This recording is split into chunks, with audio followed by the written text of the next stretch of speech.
अपने सही फैसला ले सकेगा, ये भी बहुत ज़रूरी है। दिनेश। हरिशंकर जी के पास आता हूँ। जो बात आलोक जी ने कही और अमिताभ जी ने कही, उसी को आगे बढ़ाते हुए, लेकिन एक खबर है, मेरी उड़ीसा में एक बड़े प्रबुद्ध व्यक्ति से बात हुई। मैंने उससे पूछा कि बीजेडी क्यों हारी, इवन नवीन पटनायक भी एक सीट पे हारे, दूसरी जीत के। वो बोलते बात ये थी कि लोगों के अंदर एक इंप्रेशन आ रहा था कि बीजेडी लोकसभा के अंदर 12 मेंबर होके ऐसे बिहेव कर रही थी जैसे वो बीजेपी होती है। कभी किसी बिल पे उन्होंने चर्चा नहीं की, कभी उड़ीसा की डिमांड उन्होंने नहीं उठाई, कभी उड़ीसा की बात नहीं की, बल्कि they were more loyal to the Modi rather than anybody else. और ऊपर से उनको इंस्ट्रक्शन थी नवीन पटनायक से कि आप कुछ नहीं कहोगे।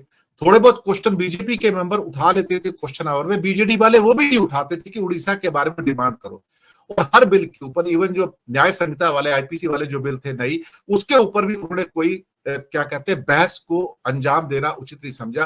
और किसी भी विषय पर वो कुछ नहीं बोलते थे, एक साइलेंट लॉर्ड था। तो यही नहीं समझ में आया कि वो बीजेपी है बीजेडी है। तो फिर उनका कहना था कि अगर यही परिस्थिति है, हमारी कोई डिमांड वहां जाके पूरी नहीं होती है और हम यहां से कुछ कह भी नहीं पाते लोकसभा में खड़े होकर, सब साइलेंट रहते हैं, तो इससे अच्छा फिर उस पार्टी को वोट दे दिया जाए जो वहां खड़े होकर हमारे लिए डिमांड तो करेगी, कुछ मांगे तो उठाएगी। तो हम आपको वोट क्यों दे अगर आप बोलने को तैयार नहीं है? हमने आपको बोलने के लिए भेजा है वहां पर लोकसभा के अंदर, चुप रहने के लिए नहीं भेजा हमने आपको। एक महत्वपूर्ण खबर थी। इसलिए 20 की 20 सीटें जो थी वो बीजेपी ले गई और एक सीट कांग्रेस को मिली, यानी कि नॉट इवन वन सीट तो बीजेडी।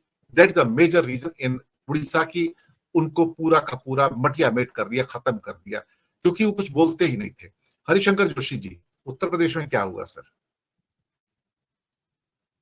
अनम्यूट कर लीजिए सर, सर अनम्यूट कर लीजिए सर। उत्तर प्रदेश में तो जो होना था हो गया। 40+ बोला था, उसके ऊपर हो गई, और भी ज्यादा बढ़ सकती थी, लेकिन बहुत सारी चीजें हैं जो आप भी जानते हैं, अब उनको कहने का कोई अर्थ नहीं है। सत्ता के पास बहुत ताकत होती है, तो उस ताकत से वो जितना रोक सकती थी, जितने मैनिपुलेशन हो सकते थे वो हुए।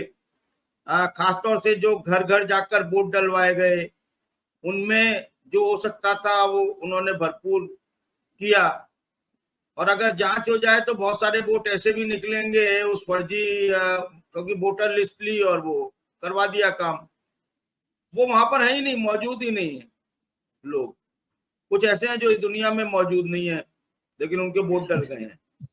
खैर, ये सब हर चुनाव में चलता है, जिसकी लाठी उसकी भैंस। तो उत्तर प्रदेश में तो सर आप देख रहे हैं कि मुलायम सिंह का बेटा अखिलेश यादव, वो मुझे बार बार समाजवादी पार्टी के नाम से, उम्र के लिहाज से आज भी नाम मुलायम सिंह का ही निकलता है। और सुनील जी फिर मुझे आंखों ही आंखों में डांटते हैं कि तुम गलत बोलते हो। Sorry sir. तो वहां पर अखिलेश यादव और राहुल गांधी ने जिस तरह से बिसात बिछाई और जनता ने जिस तरह से साथ दिया, वहां 2-3-4 मुद्दे काम किए। वो पहला अग्निवीर, दूसरा ओल्ड पेंशन स्कीम भी वहां काम की, पेपर लीक सबसे बड़ा मुद्दा था, और इन सबसे ऊपर संविधान और आरक्षण मुद्दा था। चौथा गुस्सा राम की जो वो लोग दुकानदारी कर रहे थे उसको लेकर था, और उसका नतीजा आपको अयोध्या मंडल में दिखने को देखा। न केवल फैजाबाद में जहां अयोध्या है, बल्कि पूरे मंडल में भारतीय जनता पार्टी को शिकस्त मिली है। तो ऐसी स्थिति में आप उत्तर प्रदेश ने जो काम किया है, वो काम अगर थोड़ा सा बिहार कर देता, वो काम थोड़ा सा कर्नाटक कर देता, हिमाचल कर देता, तो वो हो जाता। सारी स्थिति जो है वो बदल जाती। अब जो हो गया है सो हो गया है।